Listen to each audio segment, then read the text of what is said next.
प्रसुति सेवा चाहिँ गराउन सकिन्छ। तर डाक्टर साहब यो खोप सेवा पनि त्यो आमा सुरक्षा अथवा मातृ शिशु स्याहार कार्यक्रम अन्तर्गत यो मैले वैशाख जेठ असार गत सालको तथ्याङ्क चाहिँ लिएको छु। खोप सेवा वैशाखमा 1345 र प्रसुति गत साल 479 भएको छ वैशाखमा सेती प्रादेशिक अस्पतालमा। जेठमा 1652लाई खोप दिइएको छ, 524 जनाको डेलिभरी गरिएको छ। असारमा 569 जनालाई खोप दिइएको छ, 711 जनाको प्रसुति चाहिँ गराइएको छ।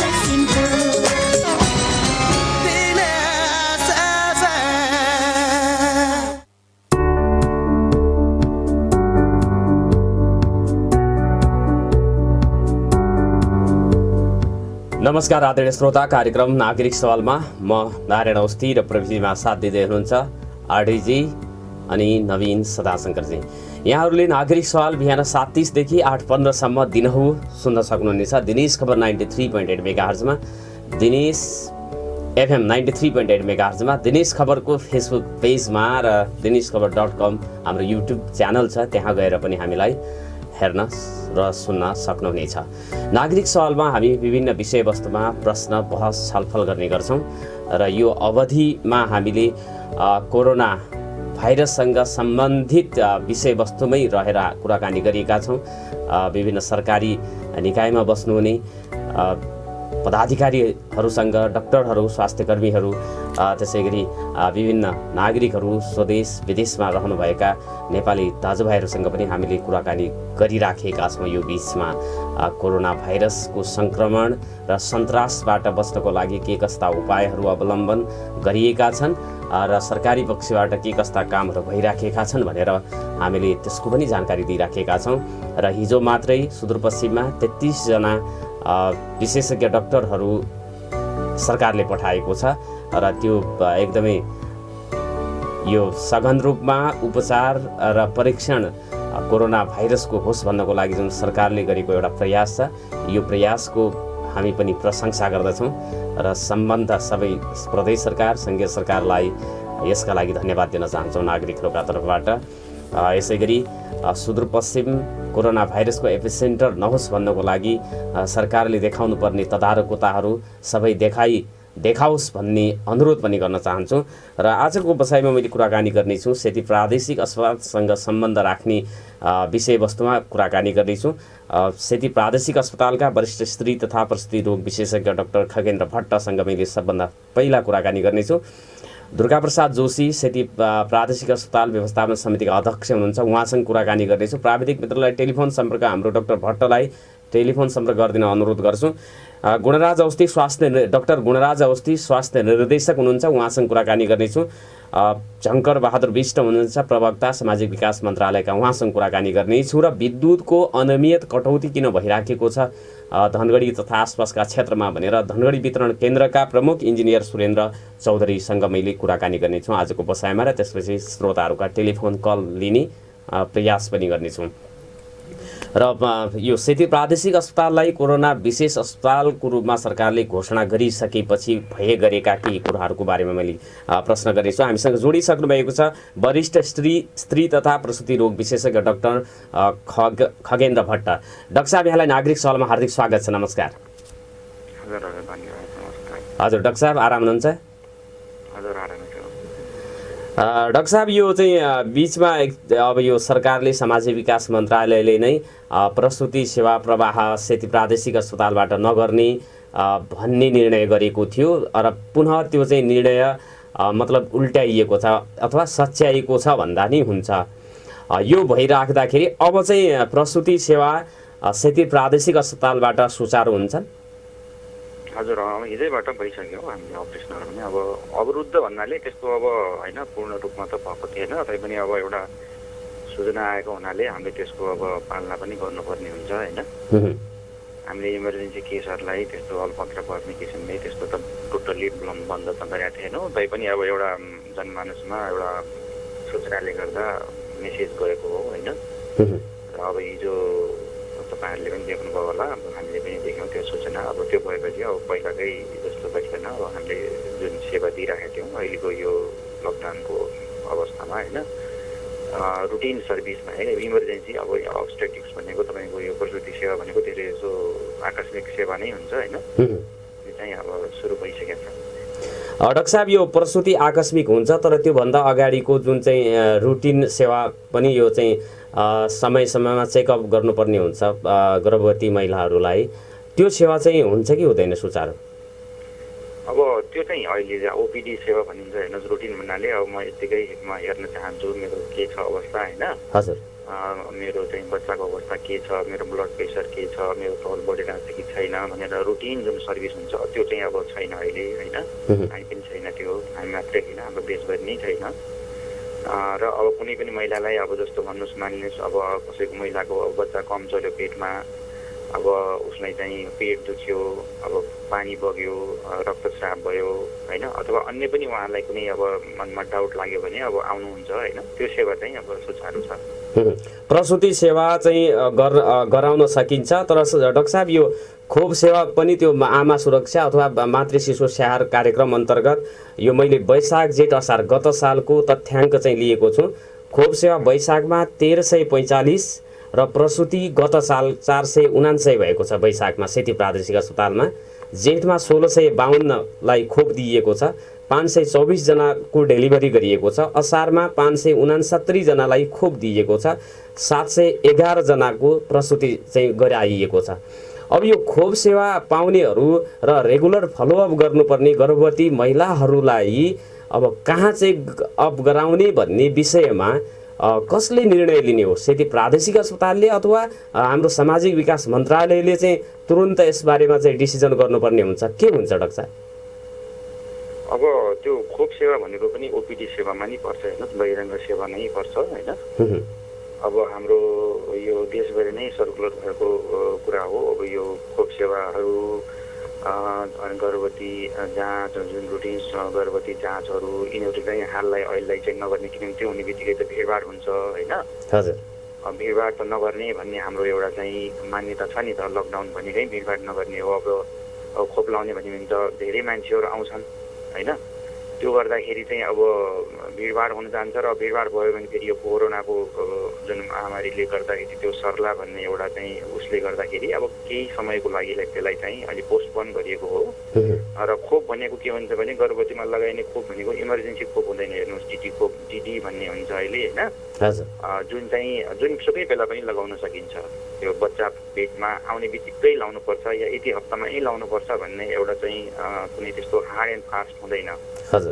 किनभने त्यो बच्चा पाउने बेला बच्चा पाइसकेपछि बच्चालाई चाहिँ टिटानस नलागोस्, उसलाई चाहिँ भ्यागुते रोग भन्ने रोग हुन्छ, धनुष्टुङ्गा जुन हुन्छ त्यो नलागोस् भनेर लगाउने हो होइन। त्यो 15-20 दिन 1 महिना ढिलो लाउँदाखेरि त्यति ठुलो जोखिम हुँदैन।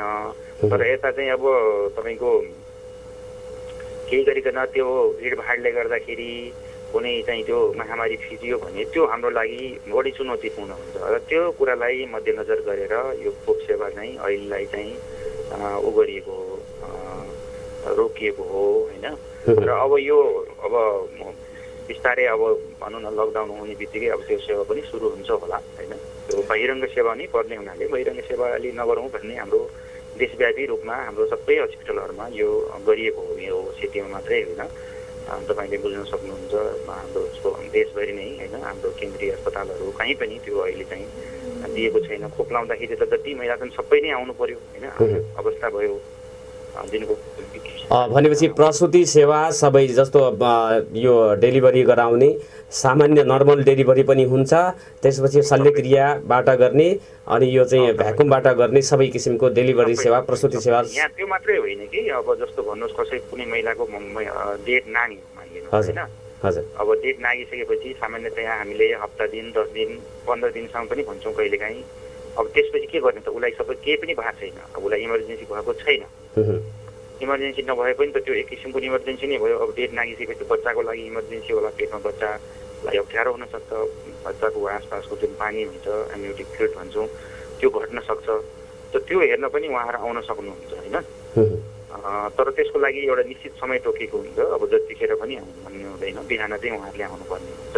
बिहान कति बजे आउनुपर्छ डाक्टर साहब?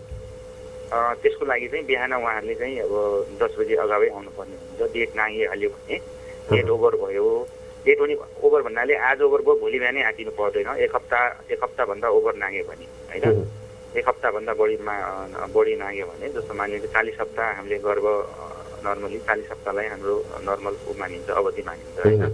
अब 41 हप्ताभन्दा माथि नाग्यो भने त्यसपछि बच्चाको अवस्था हेर्न त्यो चाहिँ इमर्जेन्सी नै मानिन्छ र त्यो हामी हेर्छौँ। त्यसपछि पेचा लगाउनु पर्ने हुन्छ अनि अथवा कसैको अपरेसन गर्नुपर्ने हुन्छ। त्यस अवस्थामा चाहिँ उहाँहरू आउन सक्नुहुन्छ। एउटा अन्तिममा प्रश्न गरेँ डाक्टर साहब, जस्तो नवजीवन अस्पतालमा प्रसुति सेवालाई स्थानान्तरण गर्ने, जसबाट चाहिँ कोरोना सङ्क्रमण को चाहिँ त्यो एउटा चाहिँ त्रास नहोस् भन्ने सबैमा डाक्टरहरूमा, त्यसपछि आमा बच्चा प्लस अभिभावकहरूमा नहोस् भन्ने हेतुले त्यो गरिएको निर्णयलाई कार्यान्वयन गर्न तपाईँहरूले नमान्नु भएको चिकित्सकहरूले? होइन, हामीले त किन नमान्ने र हामीले त अब माथि जुन हामीलाई आदेश आएको हो होइन, अब मन्त्रालयबाट हाम्रो अफिसबाट आएको हो, त्यसलाई हामी अक्षरशः पालना गरेको हौँ। किनभने अब हामीले त यहाँ त के अब जस्तो अब हामीलाई नवजीवन अस्पतालमा तपाईँहरू यो टिम यसरी जानुहोस् भनेर लेखेर दियो भने हामी त्यो पनि जान तयार थियौँ होइन। नजाने कुरै भएन नि, हामीलाई त कहीँ पनि खटायो भने हामीले त जानै पऱ्यो नि। देखिराख्नु भएको छ काठमाडौँबाट मन्त्रालयले खटाएको टोली छ, हिजो आइपुग्यो होइन। उहाँले जाँदैन भन्न मिल्दैन। हामीहरू कहिले काहीँ अब भन्नुहोस् कहिले तालिममा जान्छौँ, कहिले चाहिँ कुनै क्याम्पमा जान्छौँ, कुनै काजमा जान्छौँ। त्यस्तै गरिकन कुनै एउटा विशेष परिस्थितिमा यो गर्नुहोस् भन्दाखेरि नगर्ने भन्ने हुँदैन। बरु हामीले त के हो भने नवजीवनमा जाँदाखेरि पनि नवजीवनबाट कतिपय केसहरू उहाँहरूले जटिल केसहरू तपाईँहरूले पनि बुझ्नुभयो होला, राति नै ब्लड प्रेसर बढेको या जटिल केस भएको या बच्चाहरू चाहिँ यहाँ गर्न नसकिने या उहाँहरूले बेड बढी भयो भनेर पठाउनु भएको केसहरूलाई हामीले चाहिँ खुलै राखेका थियौँ। किनभने हामीलाई चाहिँ एउटा त्यो सूचना जारी भए पनि तपाईँहरूले कामै नगर्नुहोस्, तपाईँहरूले यो चाहिँ यहाँ चाल्चा लगाएर राख्नुहोस्, बन्द गर्नुहोस् भन्ने त थिएन नि त। अथवा त्यो एउटा मानवीयताको नाताले पनि हामीले त्यो गर्न मिल्दैन। किनभने अस्पतालमा आइसकेपछि तपाईँले सर्भिस चाहिँ एकदमै इमर्जेन्सी सिचुएसनमा त्यो चाहिँ कहिले पनि गर्नै मिल्दैन। हाम्रो अरू इमर्जेन्सी खुलै हुन्छ, वार्डहरू खुलै हुन्छ। तर एउटा के हो भने त्यो चाहिँ अब कोरोनाको वार्ड र हाम्रो प्रसुति वार्डसँगै भएको हुनाले त्यसलाई चाहिँ अब सकभर छुट्याउँ भन्ने उद्देश्यले त्यो गरिएको थियो। तर त्यो अब के भयो भने प्राइभेटबाट दिन सम्भव भएन, त्यही देखियो कुराकानी होइन।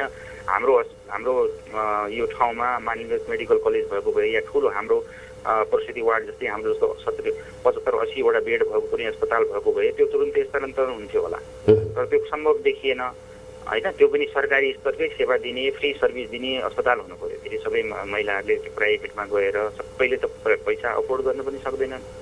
त्यस कारण चाहिँ हामीले चाहिँ त्यो नमानेको होइन, हामीलाई लिखित रूपमा दिएको भए अब लिखित भन्नाले अब यो यहाँ बन्द गरिएको भनेको भयो तपाईँहरू यो मान्छे यो व्यक्ति यसरी गएर त्यहाँ सर्भिस दिनुहोस्, तपाईँहरू जानुहोस् भनेर हामीलाई आउनु पऱ्यो नि त, व्यक्तिगत रूपमा पनि त दिनु पऱ्यो। अथवा एउटा हाम्रो डिपार्टमेन्टलाई ल तपाईँहरूलाई आजबाट यो यति दिनको लागि यो व्यक्तिलाई यसरी यो टिम, यो नर्सिङ स्टाफ, यो बेहोस गर्ने डाक्टर होइन, यो बच्चाको डाक्टर भनेपछि पर्याप्त तयारी बिना गरिएको निर्णय थियो। त्यो कार्यान्वयन नभइकनै पुनः चाहिँ यथावत रह्यो भनौँ, पहिलेकै स्थितिमा आयो। यो चाहिँ सुखद पक्ष हुनसक्छ। र अन्तमा डाक्टर साहब यो चाहिँ ढुक्क भएर प्रसुति गराउन सेती अस्पतालमा आउँदा हुन्छ अब चाहिँ पार्टिसन गरिएको त्यो चाहिँ ब्लक छुट्याइएको भनेर चाहिँ समाचारहरू आएको छ, ढुक्क भएर आउँदा हुन्छ? हजुर, त्यो पार्टिसन त पहिला पनि गरिएकै थियो। हेर्नुहोस् हाम्रो बाध्यता हो, किनभने हामीलाई तुरुन्तै अर्को अस्पताल अब बन्न सकेन विभिन्न कारणले गर्दा। अब त्यो बन्ने चरणमा छ होइन, त्यहाँ यहीँ नजिकै बनिरहेछ भन्ने सुनिरहेको छौँ, हामीले देखिरहेको छौँ होइन। र अब तत्कालको लागि अब सेती अस्पतालमै उहाँहरूलाई पनि राख्नुपर्ने, हामीले प्रसुति सेवा पनि दिनुपर्ने बाध्यतामा हुनाले हामीले त्यसलाई बार्न त बारेको थियौँ। अब त्यसलाई फेरि अझै दोहोरो बारेर अझै फेरि बारेर त्यो बाटो हिसाब गरेर नहिँड्नु पर्ने किसिमले अब त्यो व्यवस्था भइरहेको छ र अब दुवै सेवा चाहिँ सेतीबाट नै सुचारू हुन्छ। हवस् डाक्टर साहब, जानकारी लिए यहाँलाई धन्यवाद छ। आदरणीय श्रोता, हुनुहुन्थ्यो वरिष्ठ स्त्री तथा प्रसुति रोग विशेषज्ञ डाक्टर खगेन्द्र भट्टसँग मैले कुराकानी गरेँ। यसपछि हामी सेती प्रादेशिक अस्पताल व्यवस्थापन समितिका अध्यक्ष दुर्गा प्रसाद जोशीजीसँग कुराकानी गर्नेछौँ। उहाँलाई टेलिफोन सम्पर्कमा जोडिदिन प्राविधिक मित्रलाई अनुरोध गर्दछौँ। र सेती प्रादेशिक अस्पतालमा कोरोना विशेष अस्पताल घोषणा गरेको छ सरकारले र सुदूरपश्चिमका 5 जना कोरोना सङ्क्रमित बिरामीहरूको उपचार भइराखेको छ। यो सँगसँगै त्यसमा 26-27वटा विभाग रहेका छन्। सेती प्रादेशिक अस्पताल एकमात्र रेफरल अस्पताल हो, सुदूरपश्चिमको सबैभन्दा ठुलो। यद्यपि त्यहाँ चाहिँ धेरै कुराहरू जनशक्तिको अभाव, पुरानो चाहिँ यो 30-35 अथवा 40 सालभन्दा अगाडिको दरबन्दी छ, थप्न सकिएको छैन भनेर जनगुनासाहरू आएका छन्, रहेका छन्। 30 लाख झन्डै जनसङ्ख्यालाई सेवा दिन सक्ने एकमात्र अस्पताल सेती प्रादेशिक अस्पतालको समुन्नतिका लागि सबै पक्षको सहकार्यता हुनुपर्ने हुन्छ। दुर्गाप्रसाद जोशीजीलाई हामी टेलिफोन सम्पर्क गर्ने प्रयास गर्दैछौँ, तर उहाँले सम्पर्कमा ल्याउन सकिराखेको छैन, फोन उठिराखेको छैन। आदरणीय श्रोता, उहाँसँग हामी कुराकानी गर्ने विचारमा छौँ। यो कोरोना वार्ड चाहिँ स्पेसल अलग्गै स्थापना गर्नको लागि के कतिको प्रयास भइराखेको छ। यो निकै समयसम्म पनि गर्छौँ भनेर चाहिँ भनियो, तर यो कोरोनाको वार्ड नै, यो चाहिँ डिपार्टमेन्ट नै अलग चाहिँ हुनुपर्ने हुन्थ्यो, ती किन गर्न सकिएन भनेर प्रश्न रहेका छन्। र यो अदूरदर्शी निर्णयहरू बेला बखत चाहिँ किन हुन जान्छन् सेती प्रादेशिक अस्पतालमा, सामाजिक विकास मन्त्रालयमा भनेर पनि हामी चाहिँ प्रश्न गर्ने प्रयासमा थियौँ, तर उहाँसँग टेलिफोन सम्पर्क नहुने देखिन्छ। म उहाँलाई पुनः चाहिँ जोड्ने प्रयास गर्नेछु। हामीसँग कुराकानीको लागि स्वास्थ्य निर्देशक पनि हुनुहुन्छ, उहाँसँग टेलिफोन सम्पर्क उहाँलाई जोड्नको लागि म प्राविधिकलाई अनुरोध गर्छु। डाक्टर गुणराज अवस्थी स्वास्थ्य निर्देशक हुनुहुन्छ, उहाँसँग मैले कुराकानी गर्नेछु। सेती प्रादेशिक अस्पताल र अब स्वास्थ्य निर्देशक, सुदूरपश्चिममा कोरोना सङ्क्रमणलाई रोकथाम गर्नको लागि के कस्ता प्रयासहरू भइराखेका छन्।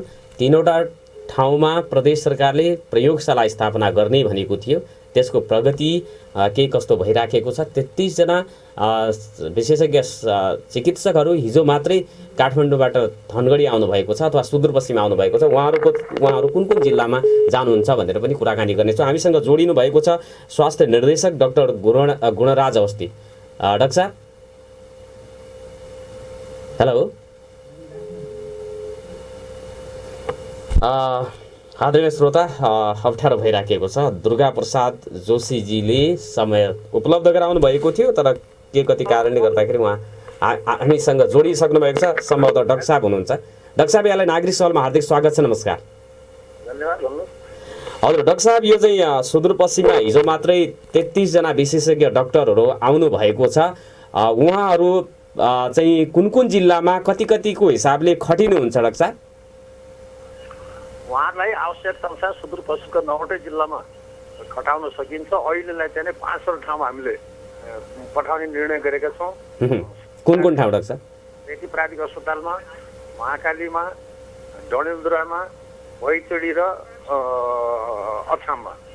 हजुर। अब अछामको टिमले बाजुरा र डोटी हेर्नुपर्ने हुन्छ, भैचडी टिमले दार्चुला पनि हेर्नुपर्छ, डडेलधुराको टिमले बझाङ हेर्ने, धनगढीमा रहेको टिमले टिकापुर क्षेत्र हेर्ने गरिकन हामीले व्यवस्थापन गरेका छौँ। डाक्टर साहब, यसै गरी यो प्रदेश सरकारले 3वटा चाहिँ ठाउँमा बैतडी अनि डोटी, त्यसपछि अर्को ठाउँ पनि भनेको थियो, 3 ठाउँमा प्रयोगशाला स्थापना गर्ने भनेको थियो। त्यसको प्रगति के कति भइराखेको छ डाक्टर साहब? त्यसमा एकदमै राम्रो प्रगति भएको छ। सबभन्दा पहिले यहाँ सबैले बुझ्नुपर्ने कुरा के छ भने कोरोना भन्ने सङ्कट संसारमा नआएको। हजुर। नेपालमा त्यसको परीक्षण गर्ने व्यवस्था थिएन, बैठकतिर पठाउनु पर्थ्यो। काठमाडौँमा परीक्षण सुरु गरियो। त्यसपछि नेपालमा चाहिँ दोस्रो प्रयोगशालाको रूपमा हामीले सेती प्रादेशिक अस्पतालमा सुरु गऱ्यौँ। तर त्यो अलि सानो मसिन थियो। 3 दिन नबित्दै हामीले अर्को ठुलो मसिन ल्याएर फेरि सुदूरपश्चिममा प्रयोगशालाबाट रियल टाइम PCR मसिनबाट जाँच गर्ने व्यवस्था गऱ्यौँ। सुदूरपश्चिम 9वटै जिल्लाहरूमा ऱ्यापिड डायग्नोसिस टेस्ट किटबाट 88वटा स्थानीय तहमा रहेका क्वारेन्टाइनमा बसेका व्यक्तिहरूलाई जाँच गर्ने व्यवस्था गऱ्यौँ। जुन प्रदेश सरकारले गरेको निर्णय थियो तपाईँको सेती प्रादेशिक अस्पताल, डोटी अस्पताल र बैतडी अस्पतालमा प्रयोगशाला स्थापना गर्ने, त्यसको लागि निर्णय गर्ने बित्तिकै तुरुन्तै कार्यान्वयन हुँदैन। विज्ञहरूको टिम चाहिन्छ। हामीले काठमाडौँबाट विज्ञ मगाएर त्यहाँको तलगत अध्ययन गर्नु, प्रतिवेदन पेश गर्नु भनेर मान्छे पठाएका छौँ। हिजो मात्रै बैतडीमा उहाँले अध्ययन गरिसक्नुभयो र 2 दिनभित्र उहाँले हामीलाई रिपोर्ट दिन्छ। एकातिर भने अर्कोतिर आवश्यक पर्ने सामग्रीहरू खरिदको लागि बजेटको व्यवस्था भइसकेको छ र अब त्यो सामग्री नेपालमा अहिले छैन। अन्तर्राष्ट्रिय स्तरमा लकडाउन छ, तर पनि हामी छिटोभन्दा छिटो नेपाल सरकारको आर्थिक ऐन, खरिद ऐनको परिधिभित्र रहेर सामानहरू उपलब्ध गराएर छिटोभन्दा छिटो चाहिँ हामी अब सेतीमा सुरु भइसक्यो, रोड र बैचेडमा पनि सुरु गर्छौँ। सेतीमा त त्यो सङ्घीय सरकारले चाहिँ दिएको हो भन्ने कुरा छ कि प्रदेशकै हो त्यो? आखिर मान्छे एउटै हेर्नुहोस्, एउटै सरकार हो, संविधान व्यवस्था 3 तहको भए पनि अहिले यो भूगोल सुदूरपश्चिम प्रदेश सरकारभित्र छ। हामीलाई दुईटै मसिन जुन उपलब्ध गरायो त्यो नेपाल सरकारबाट आएको हो, जसलाई अहिले सङ्घीय सरकार भनिन्छ। थप मसिन हामी तेस्रो मसिन फेरि सेतीको लागि ल्याउँदैछौँ, जुन प्रदेश सरकारले निर्णय गरेको छ। त्यो प्रक्रिया कार्यान्वयनमा अगाडि गइसकेको छ। डाक्टर साहब, जस्तो यो सामाजिक विकास मन्त्रालयका अन्तर्गतका निर्णयहरू अलिकति चाहिँ हतारमा गरिन्छन्, अपरिपक्व हुन्छ। जस्तो यो सेती प्रादेशिक अस्पताललाई कोरोना विशेष अस्पताल घोषणा गर्दाखेरि पनि त्यसको प्राविधिक पक्षहरू केलाइएन। त्यसपछि अस्ति मात्रै त्यो प्रसुति सेवालाई नवजीवन अस्पतालमा स्थानान्तरण गर्ने निर्णय जुन थियो त्यो पनि कार्यान्वयन भएन। फेरि चाहिँ त्यसलाई यहाँले नै अब निर्देशनालयले त्यसलाई चाहिँ मतलब उल्ट्याउनु पर्ने स्थिति आयो। यो चाहिँ किन हुन्छ? यो प्राविधिक पक्ष तपाईँहरू चिकित्सकहरूसँग मन्त्रालयले समन्वय गर्ने आवश्यकता ठान्दैन? यो यहाँहरूको जुन भनाइ छ त्यो निर्णयहरूसँग त्यति मेल खाँदैन। अलिकति राम्रै अध्ययन गर्नु पर्यो के निर्णय भएको छ भनेर।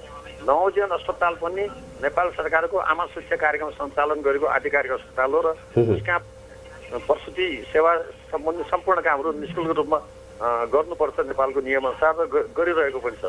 हजुर, अब प्रदेश तहमा अर्को अस्पताल नभएकोले कोरोना को लागि उपचार गर्न नै सेती प्राविधिक अस्पताल छनौट गरिएको हो। अब त्यहाँको प्रसुति सेवा बन्द गर भन्ने निर्णय कहिले पनि भएको छैन। न त सुदूरपश्चिम प्रदेश सरकारले गरेको छ, न त सामाजिक विकास मन्त्रालयले गरेको छ। यो जुन समाचार आयो यो चाहिँ गलत समाचार भइरहेको। विज्ञप्ति नै अस्पतालको आएको थियो, त्यसमा नवजीवन अस्पतालमा जानुपर्छ भन्ने किसिमको थियो। होइन, यहाँ सुन्नुहोस् है, सुदूरपश्चिम प्रदेश सरकार सामाजिक सिङ्गै सरकारले जुन निर्णय गर्यो सामाजिक विकास मन्त्रालयले त्यसलाई कार्यान्वयन गर्न सेतीलाई पत्राचार गरेको हो। त्यसमा के भने प्रसुति सेवालाई व्यवस्थित रूपमा सञ्चालन गर्ने मात्रै कुरा राखिएको थियो। अब त्यहीँभित्र कोरोना उपचार हुने, त्यहीँ प्रसुति हुने त्यो गर्न सकिन्छ, तर त्यो के भने सम्पूर्ण सुरक्षाका उपायहरू चाहिँ हामीले अप्नाउनु पर्ने हुन्छ। सेफ्टी मेजर अप्नायो भने अप्ठ्यारो छैन। अहिले त्यो मेजरहरू अप्नाउने पनि त्यहाँ व्यवस्था भइसकेको छ र सामाजिक विकास मन्त्रालयबाट सेतीलाई बन्द गरेर नवजीवनमा सारो भन्ने आशयको पत्र गएको छैन। सेतीमा लेख्दाखेरि कामको लोड धेरै छ अहिले स्वास्थ्य कर्मीलाई हेर्नुहोस्। अब सबै पत्र चाहिने त्यहाँको मेसु अथवा अध्यक्षले लेख्न सक्नुहुन्न, अब कुनै अरू प्रशासनिक कर्मचारी लेख्नुपर्ने हुन्छ। त्यो लेख्दाखेरि सेतीले जुन सूचना जारी गर्यो त्यहाँ लेख्दाखेरि पत्रमा केही कमजोरी भएको छ, त्यसलाई हामी मान्छौँ। भनेपछि जुन पछिल्लो पटक निर्णय गरिएको हो त्यो पुरानो गलत निर्णय थियो र त्यसलाई करेक्सन गरिएको होइन भन्ने आशय चाहिँ हो। सार्ने भन्ने निर्णय गरिएकै छैन। सबभन्दा पहिले के छ भने सेतीमा प्रसुति सेवा बन्द गरेर नवजीवनमा पठाउनु भन्ने निर्णय गरिएकै छैन। यो गलत समाचार भइरहेको छ। व्यवस्थापन गर्ने भन्ने शब्द त्यहाँ छ। व्यवस्थापन भन्दाखेरि थुप्रै हुन्छ कामहरू, तर क्राइसिस म्यानेजमेन्टको बेला के हुन्छ भने अहिले गरेको निर्णय 1 घण्टा पछि अवस्था हेरिकन व्यवस्था गर्ने हो। अहिले गरेको निर्णय चाहिँ 1 घण्टा पछि परिवर्तन हुन सक्दैन, 2 घण्टा पछि परिवर्तन हुन सक्छ। त्यही भएर सही सन्देशहरू दिनु पर्यो, सत्य तथ्य समाचारहरू सबैले ल्याउने प्रयास गर्नु पर्यो। किन अहिले सिङ्गै मानव जाति त्रसित छ। कसरी कोरोनाको व्यवस्थापन गर्ने भने सुदूरपश्चिम प्रदेश सरकार र त्यो खाताभित्रका हामी कर्मचारीहरू 2 घण्टा पनि हामीले सुत्न पाएको छैनौँ होला। हामी त्यसरी काम गरिरहेका छौँ र अरू प्रदेशको भन्दा यो प्रदेशले चाहिँ धेरै कामहरू चाहिँ धेरै अगाडि बढाएको छ। त्यही भएर ढुक्क हुनुहोस्, सेतीबाट चाहिँ प्रसुति सेवा बन्द भएको छैन र बन्द गर्ने निर्णय पनि भएको छैन। यो नै अलिकति त्यहाँ प्राविधिक कमजोरी के रह्यो भने सेतीको जुन पत्र देखियो त्यसमा त्यो शब्द उल्लेख छ र त्यो निर्णय भएको होइन। सेती नवजीवनमा पनि सुत्केरी सेवा सञ्चालन गर्ने, अहिले त 9वटै जिल्लाहरूमा चाहिँ सुत्केरी सेवा सञ्चालन छ, अपरेसन गर्ने व्यवस्था छ। अत्यन्तै जोखिम भएका मान्छेहरू मात्र तल आउने हुन् र जुन चाहिँ नवजीवनको त्यति धेरै क्षमता पनि छैन जुन सेती प्राविधिक अस्पतालको छ। हजुर डाक्टर साहब, अन्तमा जस्तो यो मातृ शिशु स्याहारको कार्यक्रम, आमा सुरक्षाको कार्यक्रम जस्तो खोप सेवा यो चाहिँ अवरुद्ध भएको छ, त्यसलाई सुचारू गर्नको लागि केही वैकल्पिक चाहिँ बाटोहरू पहिल्याउनु भएको छ? यसको लागि सिङ्गै संसार सोच्दैछ खोप कार्यक्रमलाई कसरी व्यवस्थित गर्ने भन्दा नेपाल सरकार पनि खोप कार्यक्रमलाई कसरी व्यवस्थित गर्ने भनेर सोच्दैछ। हामी पनि यो प्रदेशमा चाहिँ खोप सेवा सुचारू हुनुपर्छ भनेर लागि परेका छौँ। छिटोभन्दा छिटो आधारभूत स्वास्थ्य सेवाभित्र पर्ने कुराहरू सबै सेवाहरू सञ्चालनमा आउँछन्, तर कसरी गर्ने, कहाँनिर गर्ने, एक दिनमा कतिजनालाई गर्ने भन्ने त्यो एउटा छलफलको विषय भइरहेका छ। काठमाडौँ स्वास्थ्य मन्त्रालयका नेपालका विज्ञहरू सम्मिलित एउटा समितिले छलफल गर्दैछ। छिटोभन्दा छिटो जाने आधारभूत स्वास्थ्य सेवाका सबै कुराहरू चाहिँ सुचारू हुन्छन्। खोप कार्यक्रम मात्र होइन, आधारभूत स्वास्थ्य सेवाको त थुप्रै कार्यक्रमहरू छन्।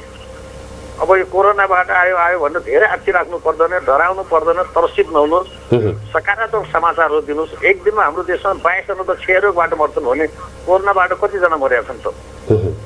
अब क्षयरोगको औषधि खाइरहेका मान्छेले एक दिन औषधि खान पाएन भने त्यो एउटै स्टेजबाट अर्को स्टेजमा जान्छ।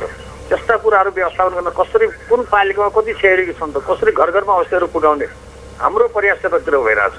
अहिले चाहिँ सबैले सकारात्मक सन्देशहरू दिएर सबैजना मिलेर संसारलाई नै कोरोना मुक्त बनाउनु छ, नेपाललाई बनाउनु छ र हामी सुदूरपश्चिमवासीले चाहिँ यसमा विशेष ध्यान दिइकन छिटोभन्दा छिटो चाहिँ यसबाट मुक्ति पाउँछ।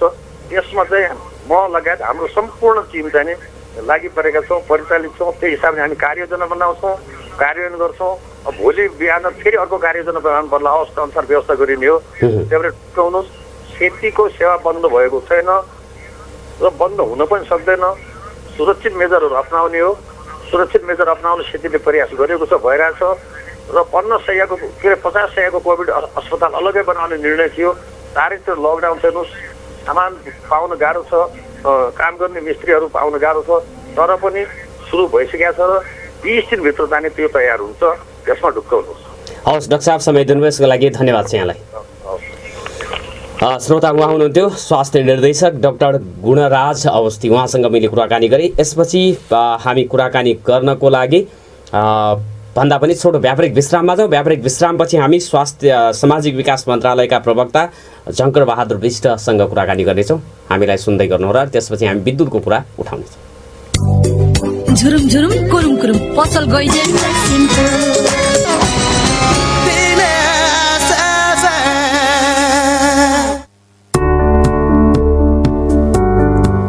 पुनः स्वागत छ आदरणीय श्रोता। कार्यक्रम नागरिक सवालमा अब हामी सेती प्रादेशिक अस्पताल व्यवस्थापन समितिका अध्यक्ष दुर्गा प्रसाद जोशीसँग कुराकानी गर्न गइराखेका छौँ। प्राविधिक मित्रलाई टेलिफोन सम्पर्कमा उहाँलाई जोड दिनको लागि म अनुरोध गर्दछु। उहाँ हामीसँग जोडिसक्नु भएको छ। दुर्गा सर, यहाँलाई नागरिक सवालमा हार्दिक स्वागत छ। नमस्कार। नमस्ते नमस्ते हजुर, आराम हुनुहुन्छ? सब ठिक छ हजुर। यो चाहिँ 33 जना विशेषज्ञ डाक्टरहरू आएका छन्, जहाँ अब 5 ठाउँमा उहाँहरूलाई स्थानान्तरण गर्ने भनेर भनिएको छ। सेती प्रादेशिक अस्पतालमा कतिजना डाक्टर रहनुहुन्छ अध्यक्षजी? मेरो हिजोको वर्कआउट अनुसार चाहिँ 13 जना डाक्टर साहबहरू हामी कहाँ बस्छन् नारायणजी। यो प्रयास चाहिँ राम्रो गर्नुभएको छ, यसको लागि धन्यवाद दिन चाहन्छु हामी सामाजिक विकास मन्त्रालय तपाईँ सबैलाई। सबैले हजुरहरू हाम्रो सबैको प्रयास हो, सबैलाई धन्यवाद हो। यहाँ व्यक्ति विशेष भन्दा पनि सबैको चाहिँ प्रयास हो, सबैलाई धन्यवाद। विशेषतः चाहिँ के अरे तपाईँहरू जस्ता पत्रकारहरूलाई विशेष धन्यवाद। हजुर अध्यक्षजी, अब यो चाहिँ नि यो कोरोनाको बिरामीहरू थपियो भने उपचार गर्न गाह्रो हुन्छ भन्ने मनसाय चाहिँ अभिव्यक्त भएका छन् सम्बद्ध पक्षहरूबाट। यो कुरालाई त यहाँले पनि महसुस गरिराख्नु भएको छ होला। के छ वैकल्पिक उपाय? जुन 50 शय्याको बनाउने कुरा छ, त्यसको प्रगति के भइराखेको छ? त्यसको चाहिँ तपाईँको चाहिँ काम एकदम द्रुत गतिमा अगाडि बढिरहेको अवस्था छ। पक्कै पनि नारायणजी, मैले बारम्बार तपाईँहरूको यो सम्मानित चाहिँ के अरे मिडिया मार्फत भन्दै के आएर हो भने हिजोको जस्तो सेवा सुविधा आज हामीले दिन्छौँ भन्नु त्यो हाम्रोले अलिकति बढी चाहिँ के अरे बोल्या जस्तो देखिन्छ। किन भन्दा हामी अहिले एबनर्मल कन्डिसनमा छौँ, हिजो नर्मल कन्डिसनमा थियौँ। अब हिजोको जस्तै ठ्याक्कै चाहिँ अहिले हुन्छ भन्नु चाहिँ राम्रो भएन। म सम्पूर्ण चाहिँ के अरे सरकारवाला मित्रहरूलाई, आम धनगढी नगरवासीहरूलाई मेरो विनम्रताका साथ के अनुरोध हो त भन्दाखेरि हामी हरदम हरपल हर क्षण कसरी म्यानेजमेन्टलाई दुस्त र चुस्त बनाउन सकिन्छ र त्यो दुस्त र चुस्त सुरक्षित वातावरणभित्र हामी तत्र एकदम प्रयत्नशील छौँ।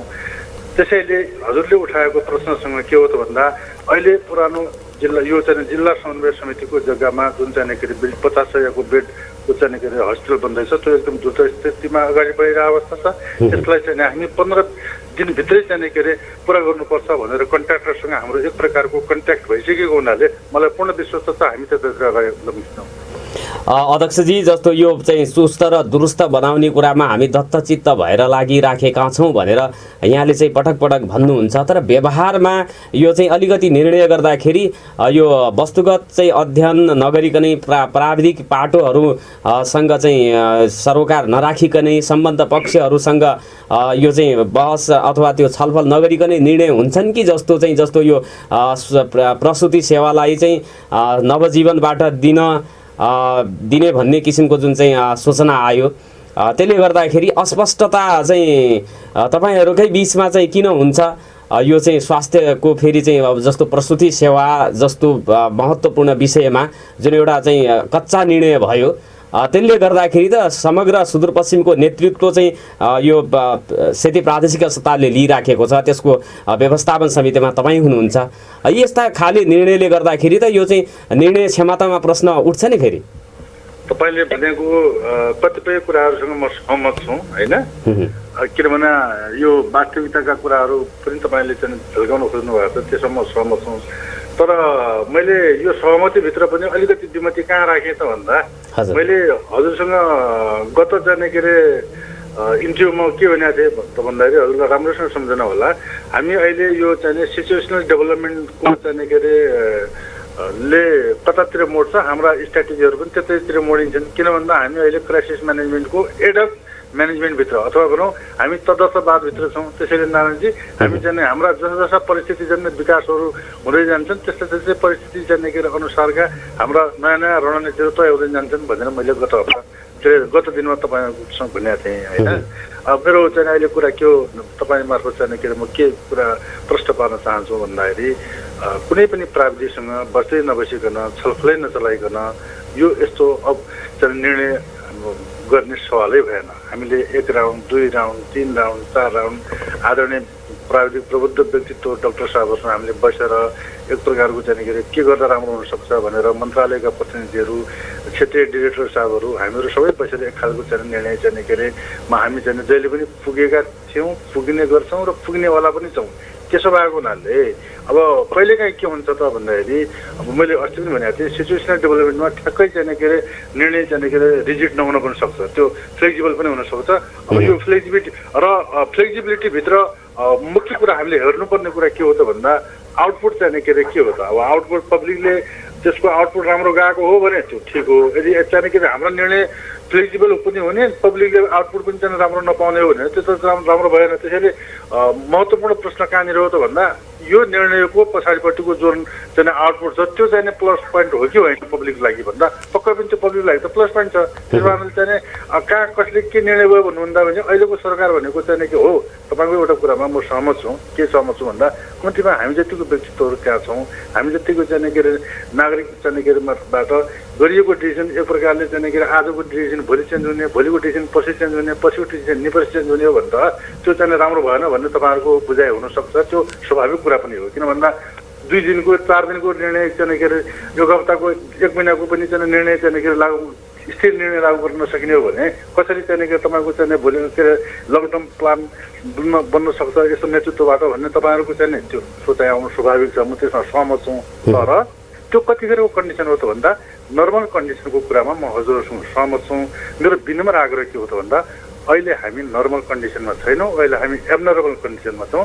एबनर्मल कन्डिसनमा के छ त भन्दा घन्टा घन्टा तपाईँको चाहिँ के अरे मिनटमा चाहिँ निर्णयहरू चेन्ज भएर आउँछन्। जस्तो मानौँ अहिले म हजुरसँग कुरा गर्दैछु 8 बजे चाहिँ 5 जना पेसेन्ट मात्रै छन्, के थाहा छैन के 9 बजे त्यसमा 2 जना थपेर 7 जना पो हुने हुन् कि त्यो 7 जना हुने बित्तिकै फेरि हाम्रो अर्को स्ट्राटेजी त्यहाँ चेन्ज हुनुपर्ने हुन्छ। त्यसो भएको हुँदाखेरि मेरो विनम्र आग्रह सबै परिस्थितिले निर्णय गर्न बाध्य बनाउँछ र त्यो जस्तो परिस्थितिलाई आफू अनुकूल अथवा यो चाहिँ अब आफू अनुकूल भन्ने बेला चाहिँ अब यो हामी नयाँ नागरिकहरूलाई पनि अनुकूल हुने गरी निर्णय गर्ने क्षमता त नेतृत्वकर्तामा हुनुपर्छ होइन। अब अलिकति कमी कमजोरी होलान् सबैमा, त्यो मानवीय कुराहरू भयो। जुन चाहिँ निर्णय सेती प्रादेशिक अस्पतालमा प्रसुति सेवा स्थगित गर्ने निर्णय गरिसकेपछि प्राप्त फिडब्याकले यहाँहरूलाई रिभर्स हुन प्रेरित गरे? होइन त्यो यस्तो तपाईँहरूको फिडब्याक त हामीले चाहिँ हेर्नुहोस् जहिले पनि चाहिँ आवश्यक थियो छ र रहनेछ।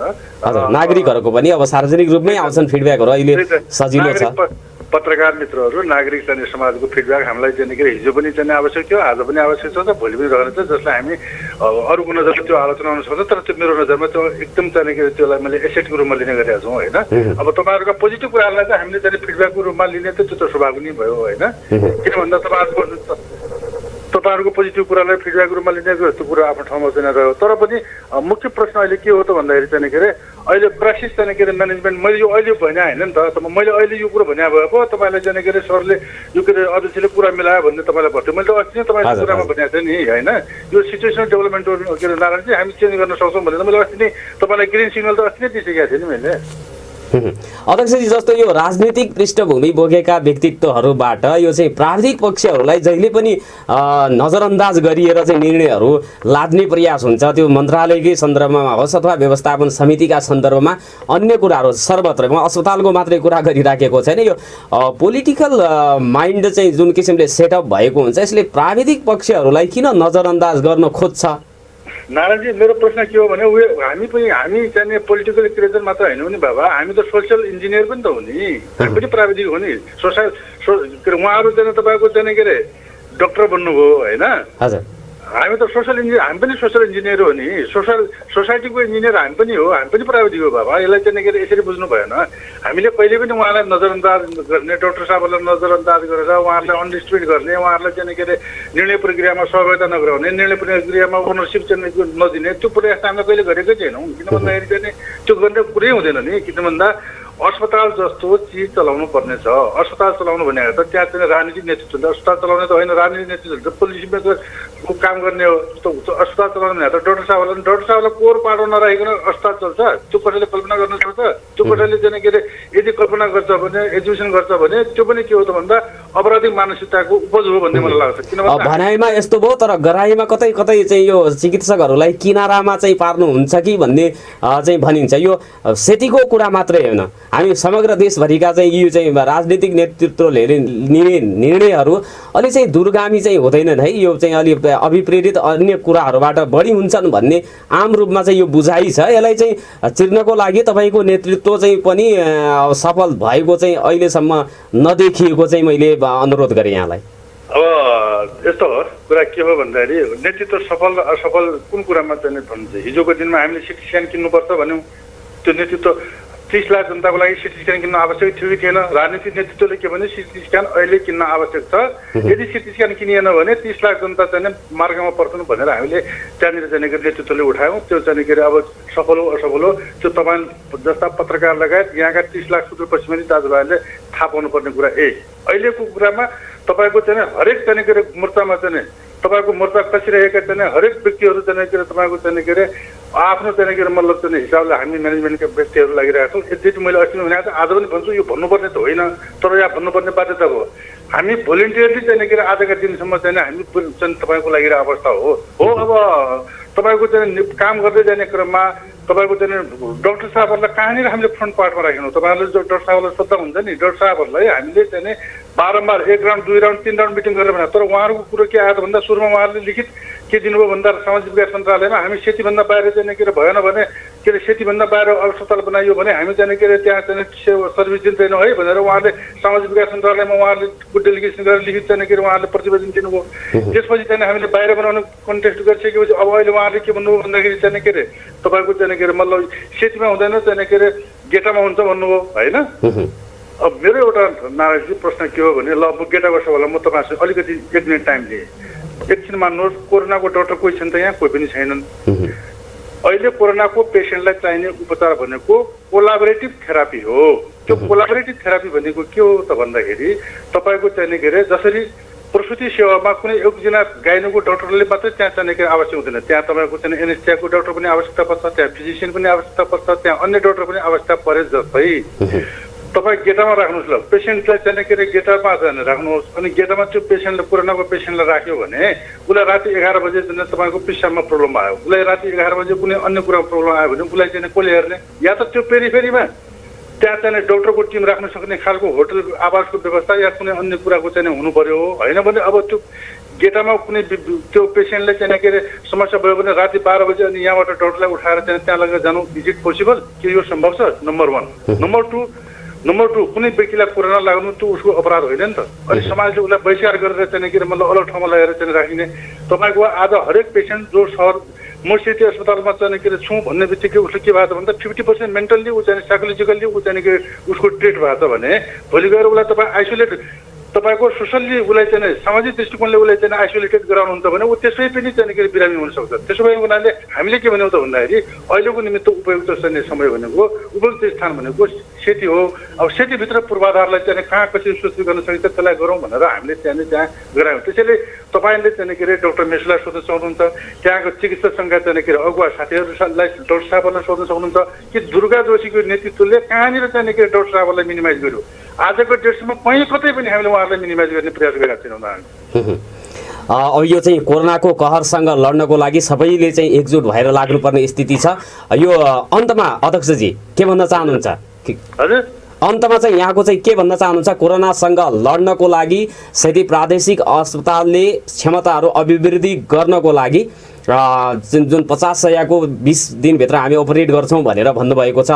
थप कुराहरू जस्तो परीक्षणका कुराहरू, टेस्टका कुराहरू हुन्छ नि, एउटा मनोबल अभिवृद्धि गर्ने कर्मचारीहरूको जुन अस्पताल विकास समितिबाट पनि त्यहाँ चाहिँ कार्यरत कर्मचारीहरूलाई अन्तमा मेरो सबभन्दा पहिलो अनुरोध के हो भन्दा सुदूरपश्चिम प्रदेश सरकार भाङ खाएर लट्ठिएर बसेको छैन होइन।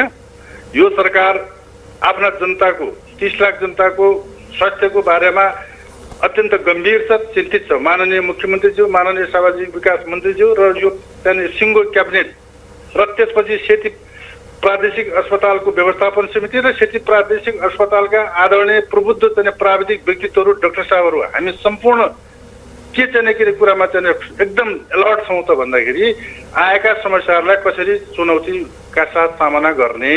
अब ती सामना गर्ने सन्दर्भमा मैले बोलेका कुराहरू, मैले भनेका कुराहरू एउटा त्यहाँदेखि नै अर्को होइन। हामीले सामना गर्न भनेको हाम्रो सामर्थ्यभित्रको सामना हो। यो कुरा पनि बुझ्न सबैलाई मैले विनम्रताका साथ जोड दिन चाहन्छु। हाम्रो सामर्थ्यभित्र हामीले सामना गर्ने होइन, सेती प्रादेशिक अस्पतालभित्रको सामर्थ्यभित्र हामीले सामना गर्ने कुराहरूमा हामी कहीँ कतै पनि चुक्नेवाला छैनौँ। त्यसैले आदरणीय सुदूरपश्चिमेली सम्पूर्ण चाहिँ के अरे दाजुभाइ तथा दिदीबहिनीहरूलाई हाम्रो विनम्रताका साथ अनुरोध के हो त भन्दाखेरि तपाईँहरू सबभन्दा पहिले त तपाईँहरू चाहिँ सरकारले गरेको चाहिँ के अरे काम सरकार जो गर्दैछ हो, सरकारले कहिलेकाहीँ के हो त भन्दाखेरि यो सरकार भनेको गतिशील सरकार हो, यो सरकार भनेको प्रजातान्त्रिक सरकार हो, यो सरकार भनेको लोकतान्त्रिक सरकार हो भएको हुनाले यसले गरेका निर्णयहरू पनि गतिशील हुन्छन्, कुनै रिजिट हुँदैनन्। यसले गरेका गतिशील निर्णयहरूमा कहीँ कतै कमजोरी रहन सक्छ। त्यो कमजोरीलाई हामी चाहिँ आम नागरिकको फिडब्याकको आधारमा, आम पत्रकार बन्धुहरूको फिडब्याकको आधारमा हामी त्यसलाई चाहिँ के अरे करेक्सन गर्छौँ। त्यो स्वाभाविक कुरा पनि हो, किन भन्दा हामी पनि मान्छे हौँ। By birth we are also imperfect creature. हामी जन्मजात चाहिँ इम्पर्फेक्ट प्राणी हो। त्यसो भएको हुनाले हामीमा कुनै त्यो चाहिँ के अरे हाम्रो सरकार चाहिँ अब चाहिँ के अरे लाटो भएर बस्यो, सरकार नागरिकप्रति चाहिँ व्यवस्था भएर बस्यो भन्ने कुरा होइन। म सबभन्दा पहिले पत्रकार साथीहरूलाई के अनुरोध गर्न चाहन्छु भन्दाखेरि कृपया चाहिँ तपाईँहरूले पोजिटिभ मेसेज चाहिँ के अरे मतलब पब्लिकलाई दिइदिनु पर्यो। अहिलेको लडाइँ भनेको राजनीति चाहिँ गर्ने होइन। सरकारले गरेका हरेक क्रियाकलापको हामीले सकारात्मक सन्देश प्रवाह गरिराखेका छौँ, यो अनुरोध गर्न चाहन्छु। धन्यवाद। त्यसको लागि म पनि हेरिरहेको छु। तपाईँले गरेको कुरामा म एकदम सहमत छु। त्यसको लागि विशेष तपाईँहरूलाई चाहिँ के अरे धन्यवाद छ। किन भन्दाखेरि अहिले हामीले चाहिँ के पोलिटिक्स गर्ने बेला होइन। हामी बाँच्यौँ भने राजनीति गर्दै गरौँला।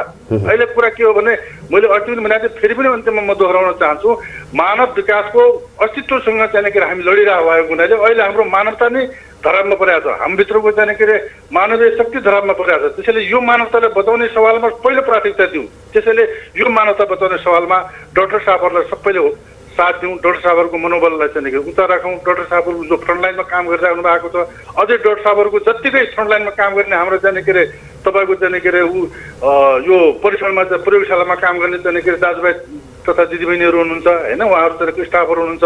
उहाँहरूको प्रयोगशालामा काम गर्ने भाइहरूको बारेमा, ती बहिनीहरूको बारेमा पनि चाहिँ हामीले त्यतिकै हौसला दिनु चाहिँ जरुरी छ, जसले चाहिँ के अरे त्यो स्वाबलाई चाहिँ के अरे मतलब चाहिँ 5-5 घन्टासम्म बसेर चाहिँ त्यहाँ चाहिँ के अरे उहाँहरूले चाहिँ परीक्षण गराउनु पर्ने छ। उहाँहरू पनि एकदमै चाहिँ के अरे फ्रन्टलाइनमा उभिएर काम गराउनु भएको छ भने यस्ता टेक्निसियन साथीहरूलाई हामीले सहयोग गरौँ, उहाँहरूलाई चाहिँ मद्दत गरौँ। र त्यो मद्दत गर्ने, उहाँहरूलाई सहयोग गर्ने काममा सरकारले कहीँ कतै कमजोरी गरेको छ भने सरकारलाई पनि झकझक्याउँ र हामीले पनि कमजोरी गरेका छौँ भने हामीलाई पनि झकझक्याउँ। होइन भने चाहिँ हामी अगाडि बढ्छौँ। 50-100को चाहिँ के अरे बेड छिटोभन्दा छिटो तयार हुँदैछ। हामी चाहिँ के त्यसपछि कोरोनाका पेसेन्टहरूलाई त्यहाँ चाहिँ सार्छौँ। हवस्। नारायणजी यो हरेक त्यहाँनिर अब तपाईँको त्यहाँनिर चुनौतीभित्र अवसर पनि रहनु भएको हुनाले यो अवसरमा हामीले यो चुनौतीलाई क्षेत्रीय प्रादेशिक अस्पतालको लागि अवसरका रूपमा पनि परिणत गर्ने त्यहाँनिर हामी त्यो प्रक्रिया पनि अगाडि बढिरहेका छौँ। किन भन्दा त्यो अस्पताल त्यहाँ बनाउनु भनेको यो पनि एउटा चाहिँ अवसर हो, इक्विपमेन्ट जोडिँदैछन् यो पनि एउटा अवसर हो। र त्यति मात्रै होइन, मैले सरकारको आज माननीय मुख्यमन्त्रीजीसँग मैले विशेष रूपमा र सामाजिक विकास मन्त्रीसँग मैले विशेष रूपमा के भनेको छु भन्दा अब यो चाहिँ पहिलो अधिकार भनेको मान्छेले राइट टु लिभ, बाँच्न पाउने अधिकारलाई सुनिश्चित गर्नुपर्छ। यो वर्षको बजेट तपाईँको चाहिँ विकासको बजेट चाहिँ के अरे त्यो डोजेर बजेट चाहिँ के अरे फ्रिज हुने सम्भावना बढी छ। त्यसो भएको हुनाले त्यो अब बजेट पनि तपाईँले चाहिँ के अरे यतातिर चाहिँ के अरे यो स्वास्थ्य क्षेत्रमा चाहिँ रकम अन्तरण गर्नुहोस् र यसलाई कसरी हुन्छ चाहिँ स्थानीय तहमा र जिल्ला तहमा र प्रदेश तहमा चाहिँ के अरे स्वास्थ्य क्षेत्रलाई सबभन्दा पहिलो बलियो बनाऊ भन्ने हामी एउटा नयाँ योजना साथ अगाडि बढ्छ। यो चाहिँ गजबको चाहिँ प्रस्ताव राख्नु भएको छ, धन्यवाद छ यहाँलाई। Thank you. बजेटको रकमान्तर गरेर स्वास्थ्य क्षेत्रलाई सुसज्जित बनाउने अवसर चाहिँ सरकारलाई प्राप्त भएको छ कोरोनाको सङ्क्रमणले गर्दाखेरि, र त्यतातर्फ सरकारले सोचोस् भन्ने हाम्रो पनि अभिलाषा र कामना रहेको छ। सामाजिक विकास मन्त्रालयका प्रवक्ता झङ्कर बहादुर विष्टसँग टेलिफोन सम्पर्क गर्दैछ। उहाँसँग समग्रतामा स्वास्थ्य सेवालाई सुदूरपश्चिम प्रदेशभित्र सुसज्जित बनाउनुको लागि मन्त्रालयले के कस्ता गतिविधिहरू गरिराखेको छ, योजनाहरू जस्तो अध्यक्षजीले भने जस्तै बजेट रकमान्तरणका कुराहरू पनि सरकारले चाहिँ कसरी अगाडि बढाइराखेको छ। अब मन्त्रीजीहरूसँग उहाँको चाहिँ प्रत्यक्ष भेटघाट र छलफल हुन्छ भनेर मैले केही जानकारी सामाजिक विकास मन्त्रालयका गतिविधिहरूको बारेमा छोटो जानकारी लिनेछु। मैले प्रवक्ता हुनुहुन्छ उपसचिव झङ्कर बहादुर विष्ट, उहाँसँग हाम्रो टेलिफोन सम्पर्क हुँदैछ, छोटो कुराकानी गर्नेछौँ। र 33जना विशेषज्ञ डाक्टरहरू सुदूरपश्चिममा आएका छन्। अब त्यतिले मात्रै पुगेन भने आगामी योजना चाहिँ सरकारको के रहेको छ भनेर पनि मैले सोध्नेछु। उपसचिव प्रवक्ता झङ्कर बहादुर विष्ट हामीसँग जोडिनु भएको छ। सर, यहाँलाई नागरिक सवालमा हार्दिक स्वागत छ। नमस्कार। नमस्कार। हजुर, आराम हुनुहुन्छ? ठिकै छ। विष्ट सर, यो चाहिँ प्रदेश सरकारले अब समन्वय गरेर सङ्घीय सरकार मार्फत 33जना जुन विशेषज्ञ डाक्टरहरू सुदूरपश्चिममा ल्याएको छ, यसको लागि म धन्यवाद दिन चाहन्छु सामाजिक विकास मन्त्रालयलाई। हुन्छ, यो सबै सरकारको सरकारको कामहरूमा जनताका लागि गरिएको प्रक्रिया हो, जसले यसले अलिकति हामीलाई सुदूरपश्चिमलाई राहत पुग्ने हामीले अपेक्षा गरेका छौँ। विष्ट सर, जस्तो अब यो सङ्ख्याले पुगेन भने भोलिको दिनमा जस्तो सङ्क्रमणको दर बढ्यो भने त्यति बेला अझ चाहिँ आवश्यक पर्यो भने त्यसको पनि व्यवस्थापन गर्न तयारी हालतमा चाहिँ बस्नुभएको छ, कुरा भइराखेको छ सङ्घीय सरकारसँग? हो, अहिले हामीले चाहिँ थप जनशक्तिको कुराहरू मात्रै होइन, अहिले हामीले अहिलेको के एउटा लेसन हामीले सिक्यौँ, एउटा पाठ के सिकायो त यो कोरोना भाइरसले, कोभिडले भने कि हामीलाई सशक्त एउटा राम्रो खालको ठुलो हस्पिटल जो सुविधा सम्पन्न होस्, जस्तै अहिले यो गेटा मेडिकलको अहिले बन्दैछ, त्यस्तो जब 400-500 बेडको त्यो सुविधा सम्पन्न जनशक्ति सहितको हस्पिटलको आवश्यकता हुँदो रहेछ। त्यस्तै किसिमले शिक्षालयहरू पनि त्यसै ढङ्गका ठुला बिग, अब स्कुलहरू सानसाना स्कुलहरू होइन, बिग स्कुलको मोडालिटीमा जानुपर्छ जहाँ 4-5 हजार विद्यार्थी पढुन्। अहिले यो घर पिछेका स्कुलहरूको त्यो पनि त्यसलाई पनि अलिकता मिनिमाइज गर्नु पर्दो रहेछ भन्ने कुराहरू र यस्ता थुप्रै यसले सिकाएका पाठहरूको बारेमा हामी सहज अवतरण गरेको बेला हामी यसको समीक्षा गर्नेछौँ। र अहिले प्रदेश सरकारले आफ्नो क्षमता र स्रोत साधन भएसम्म परिचालन गर्ने कामहरू भएको छ र कतिपय जनताको सबैको आकाङ्क्षा अनुरूप ती कुराहरू नभएका हुन सक्छन् र हामीले पुरा यो सरकारले हाम्रो मन्त्रालयले प्रयास गर्दै पनि हामीले त्यो कुराहरूको अनुमति गराउन नसकेको होला।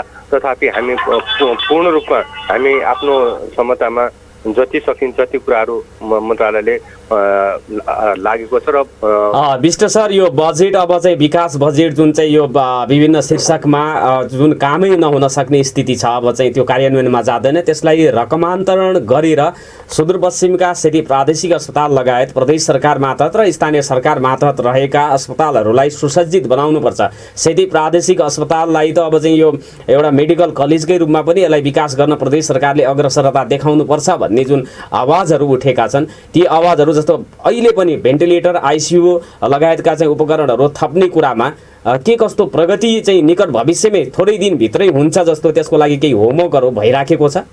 हो, हामी अगाडि बढेका छौँ। हामीले त्यो हाम्रो प्रदेश स्वास्थ्य आपूर्ति व्यवस्था केन्द्र छ होइन, त्यसको लागि सामग्री व्यवस्थापन गर्न उद्देश्यले त्यो स्थापित भएको हामीले त्यसलाई हस्तान्तरण अस्ति निर्णय भइसकेको छ र निर्णय भएर पनि हामीले त्यसलाई हस्तान्तरण गर्ने अख्तियारी दिने कुराहरू भइराखेका छ। भनेपछि सिङ्गो प्रदेश सरकार यो बहस जुन चाहिँ नागरिक स्तरबाट भइराखेको बहस बजेट रकमान्तरण गरेर स्वास्थ्य क्षेत्रलाई यो चाहिँ आमूल परिवर्तन गर्नुपर्छ भन्नेतर्फ ध्यानाकृष्ट सरकारको पनि भएको छ, मन्त्रीजीहरूको भएको छ। भएको छ। अब केही हदसम्म हामीले अहिले पनि मन्त्री परिषदबाट पनि पटपट निर्णयहरू भएका छन् र ती निर्णयलाई कार्यान्वयनको चरणमा रहेका छन् र तत्काल अहिले हामी क्राइसिस अवस्थामा छौँ।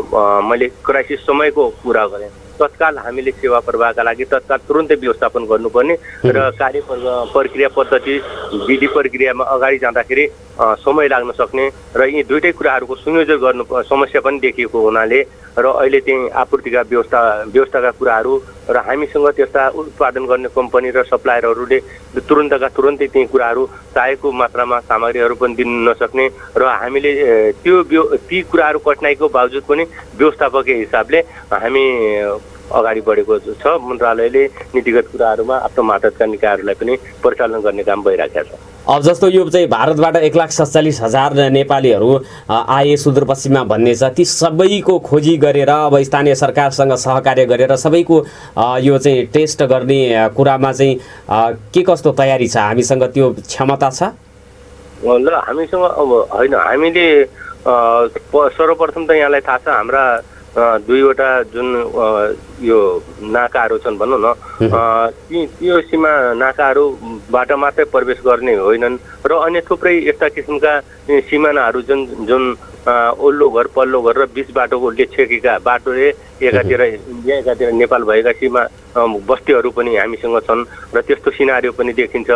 त्यसैले ती बाटोबाट भएर आउने र यो हाम्रो सुदूरपश्चिम प्रदेश प्रवेश गर्ने थुप्रै त्यस्तो किसिमको भौगोलिक सामरिक बनेको छ। त्यो भौगोलिक बनावटको कारणले पनि हामीलाई अलिकता समस्या देखाएको छ। तथापि अहिले हामीले जुन अहिले यो अवस्थासम्म पुग्दासम्म हामीले भनौँ नेपालमा अहिलेसम्म हामीले सन्तोष हुन सकिने केही ठाउँ छ। यदि हामीले यसलाई यतिमा स्टप गर्न सक्यौँ भने र यसलाई निरन्तरता दिनुको लागि प्रत्येक नागरिक अनुशासित हुनुपर्ने आवश्यक छ।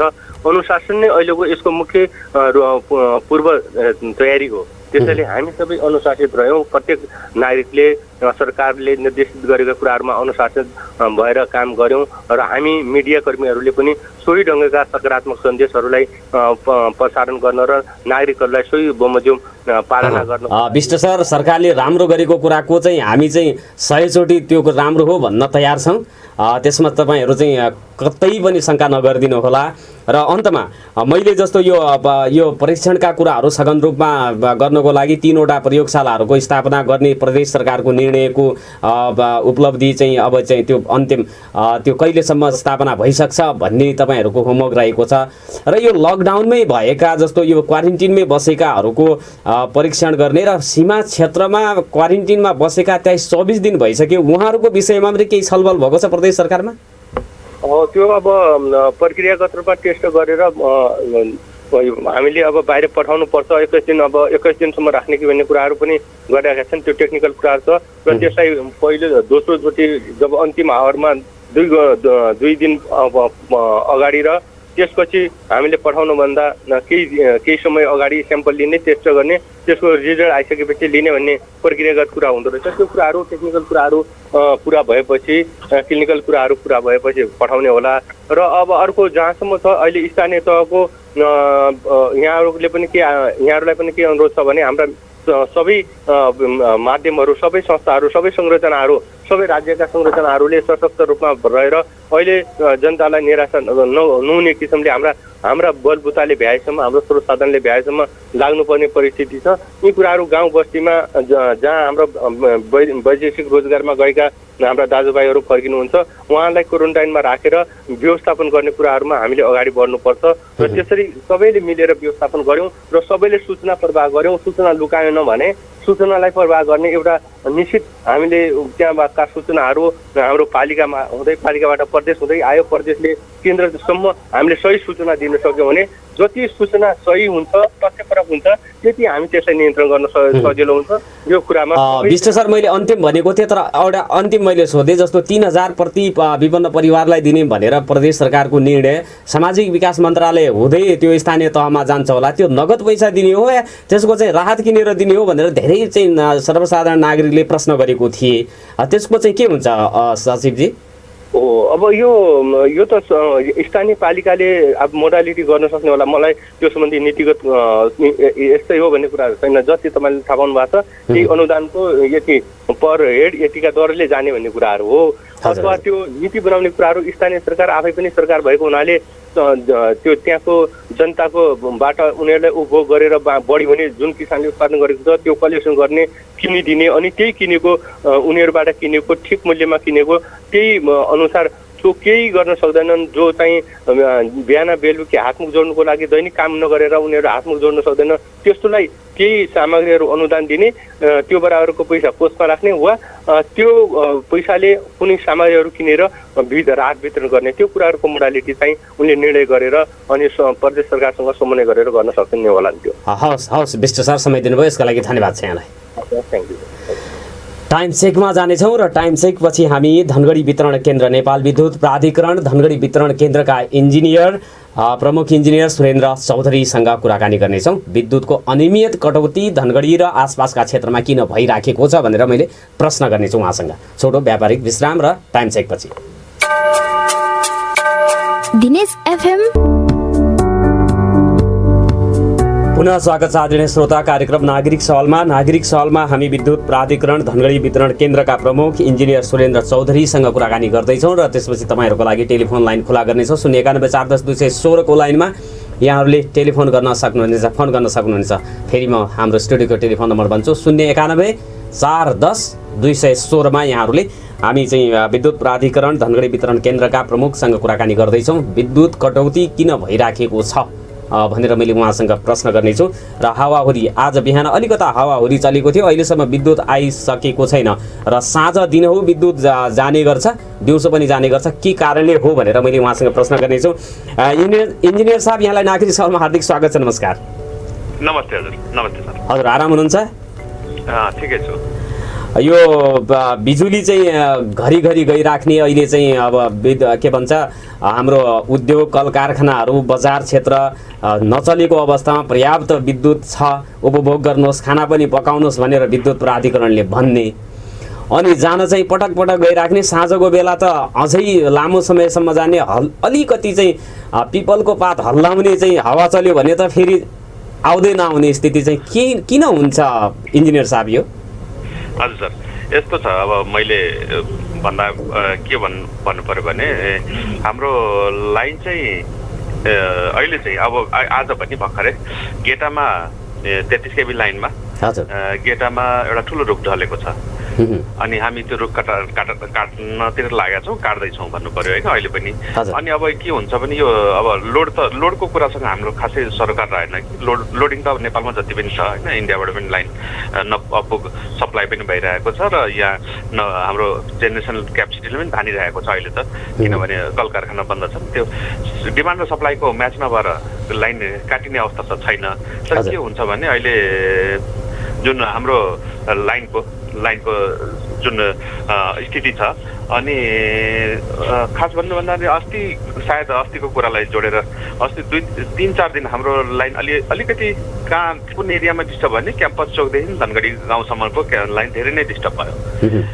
एउटा सानो सेक्टरमा डिस्टर्ब भएको हो, बाँकी अरू त्यो सेक्टरमा के थियो भने हामीले म पनि 2 दिन लगातार त्यो फिल्डमा हिँड्नु पर्यो, हिँड्यो पनि होइन, किनभने अब लाइन फल्ट थियो, पत्ता लगाउन गाह्रो भयो। किनभने सबै कुरा हामी धेरै हायर टेक्नोलोजीमा पनि छैनौँ, हाम्रो नि हिट एन्ड ट्रायल मेथड हुन्छ। कुन एरियामा फल्ट छ त्यो एरिया पत्ता लगाउँदै जाँदाखेरि हिट एन्ड ट्रायल मेथडबाट हामी प्रोसेसमा अगाडि बढ्छौँ। 90% हामीले त्यसरी नै पत्ता लगाइरहेको हुन्छौँ। अस्ति हाम्रो त्यो 3-4 दिन हामीले लगायौँ अनि त्यसपछि बिचमा अस्ति फाइनल्ली चौथो दिनमा गएर हामीले त्यो फल्ट पत्ता लगायौँ। अनि त्यो फल्ट पत्ता लगाएपछि 2टा पिन इन्सुलेटर पङ्क्चर भएको रहेछ, त्यो फेरेपछि लाइन चाहिँ अहिले नियमित भएको पनि छ भन्नु पर्यो। अनि अरू त हामीले अब डिमान्ड सप्लाईको म्याच नभएर त्यसरी लाइन काट्ने स्थिति पनि छैन, हामीले काट्नु जरुरी पनि छैन, त्यसरी काट्या पनि छैन। कहिलेकाहीँ हाम्रो यो सानो फल्टले पनि हामीलाई धेरै टाउको दुखाइ गराइदिन्छ। अब टेक्निकली हामी सबै कुरा जस्तो त्यो घिर्नीहरू पिनहरू जुन उपकरणहरू हुन्छ तारकै कुरा गर्दाखेरि पनि यो सस्तो मूल्यको चाहिँ किन्नुहुन्छ, अनि त्यो चाहिँ त्यसले गर्दाखेरि फल्ट चाहिँ घरिघरि आउँछ भन्ने कुराहरू हुन्छ। अब यो त चाहिँ तपाईँले यहाँबाट गर्नुहुन्न, केन्द्रबाट चाहिँ खरिद प्रक्रिया हुन्छ होला हैन? खरिदको कुरा त हाम्रो केन्द्रबाट हुन्छ हजुर। तर यो उपकरणहरूमै यो चाहिँ कमसल खालको भएर चाहिँ विद्युत यो फल्ट पटक आइरहेको छ कि यो चाहिँ हुने नै कुरा हो, यो विश्वव्यापी रूपमै अन्य ठाउँमा पनि यस्तै हुन्छ सर? नै यो कमसल खालको फल्ट सामान भएर त हुँदै होइन हैन। त्यो के हुन्छ भने यो लाइन हाम्रो लाइन आज बनेको लाइन त होइन, 2-4 वर्षभन्दा पहिलेका लाइनहरू हुन्, अझै बढीका पहिलेका लाइनहरू हुन्। त्यसैमाथि हामी थप्दै लाइन एक्सटेन्ड गर्दै जाने हो है।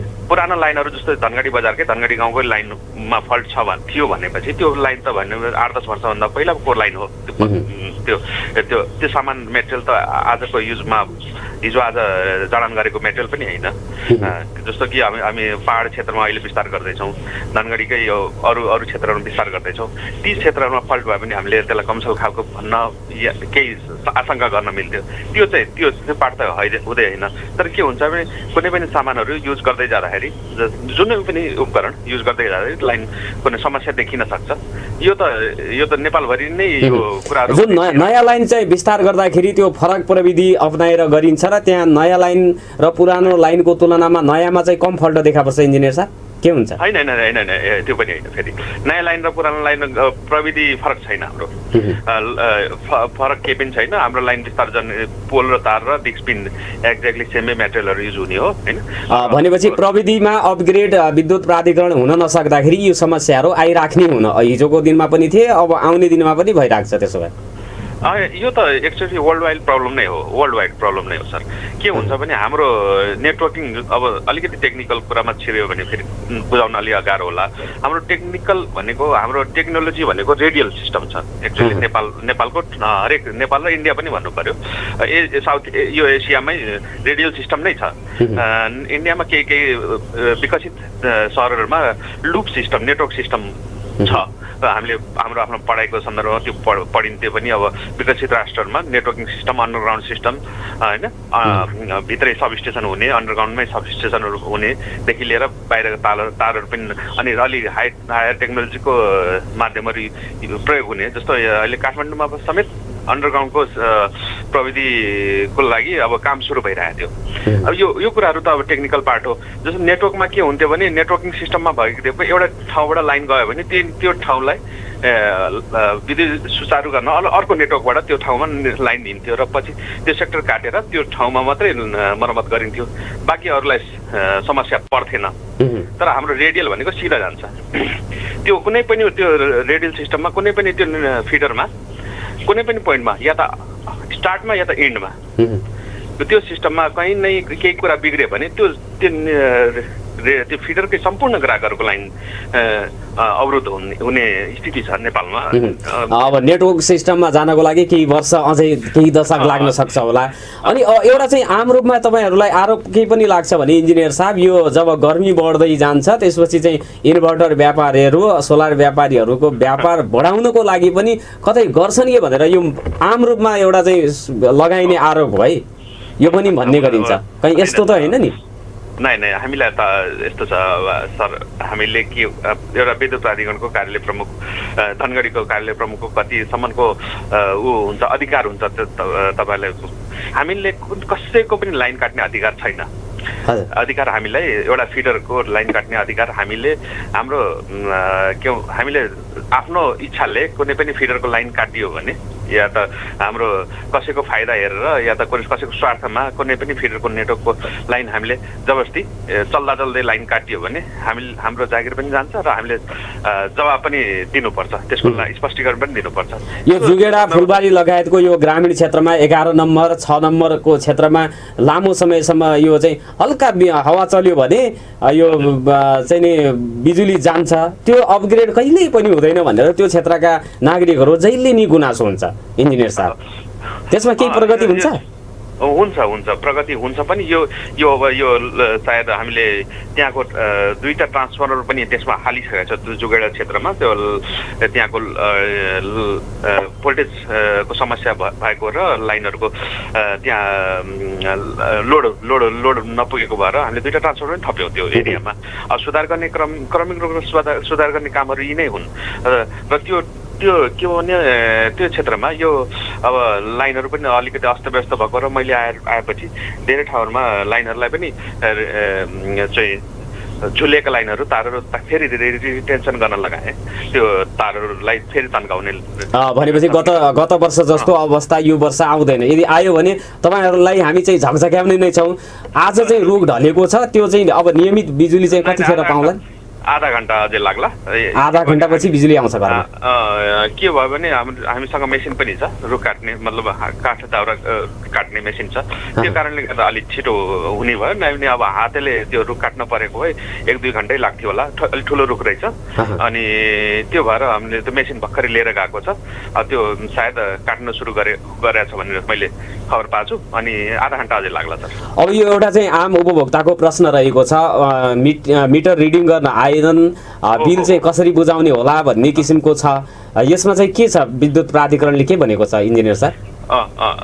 यो मिटर रिडिङको हकमा अब यो जुन लकडाउनको स्टेटमा हामीले रिडरलाई चाहिँ अनिवार्य रूपमा त्यहाँ रिडिङ गर्न भन्न मिलेन, किनभने त्यो सङ्क्रमण फैलिन सक्छ भन्ने हिसाबले हामीले त्यो सबै मिटर रिडरलाई रिडिङ गर्न आवश्यक छैन भन्ने कुरा हाम्रो केन्द्रबाटै सर्कुलर भएको भएर यो चैत्र महिनाको रिडिङ चाहिँ हामीले तपाईँले आफ्नो घरको बिल पनि चेक गर्नुभयो भने बिलिङ चाहिँ भइसकेको छ। हामीले एभरेज हाल्दैछौँ, नेपालभरि हालेको छौँ। फेरि यहाँ धनगढीलाई मात्रै होइन नेपालभरिको रिडिङ हामीले सबैको एभरेज बिल गरिदिएछौँ। जस्तो फागुन महिनामा जुन तपाईँको बिल थियो त्योभन्दा पहिलाको महिना 2-3 महिनाको बिल हेरेर चैत महिनाको एभरेज हालिदिएको छौँ।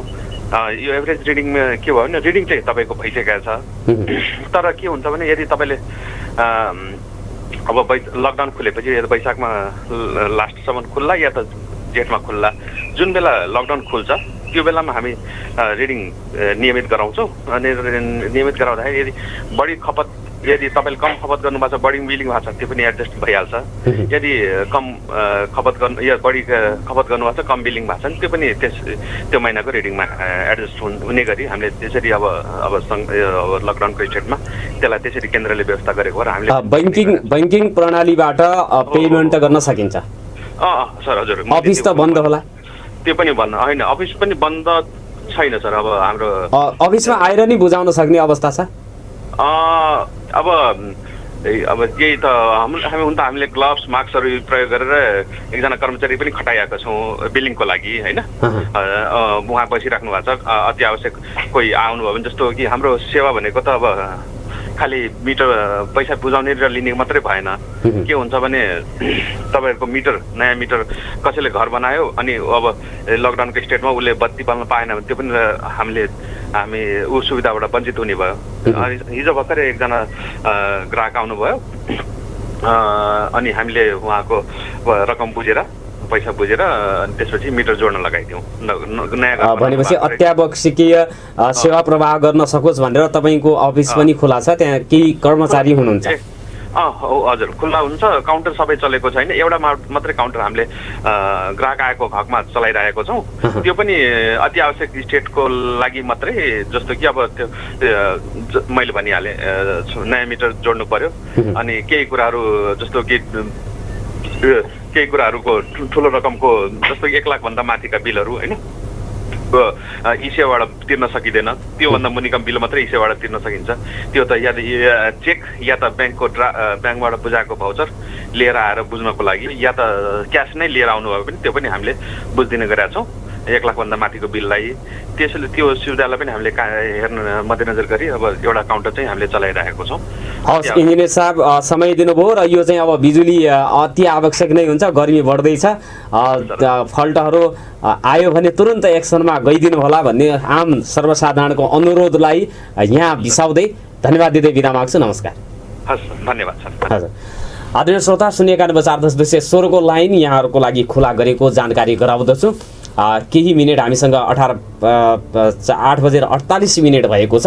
हामी 9 बजेसम्म यो कार्यक्रमलाई लम्ब्याइराखेका छौँ केही दिनका लागि। 09140100216 को लाइनमा तपाईँको फोन बज्यो भने म रिस्पोन्स गर्नेछु, अन्यथा हामीले कार्यक्रमको बिट मार्ने छौँ। 09140100216 को लाइनमा तपाईँहरूले डायल गरेर आफ्नो अभिव्यक्ति गर्न सक्नुहुनेछ। र स्वास्थ्य क्षेत्रमा खटिएका कर्मचारीहरू अहिले कोरोना सङ्क्रमणसँग लड्नको लागि अग्रमोर्चामा हुनुहुन्छ। प्रयोगशालाका कर्मचारीहरू झनै अग्रपङ्क्तिमा हुनुहुन्छ।